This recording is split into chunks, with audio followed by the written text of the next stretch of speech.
30 liters natural gas rice cooker. First off, the overall dimensions. Overall length of the rice bowl, we have at least 25 inches. And a height of 9.5 inches. And the overall height with the bottom, we have at least 17.5 inches. Like the rest of our natural gas rice cookers, the top plate must be removed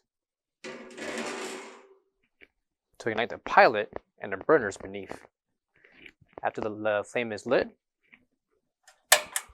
from here, you push the tab to cook the rice. And coming to the side is your gas line for hookup. Included will be your cup and rice scooper. For all questions, give us a call or visit our website coolerdepotUSA.com for more information on this product. Thank you.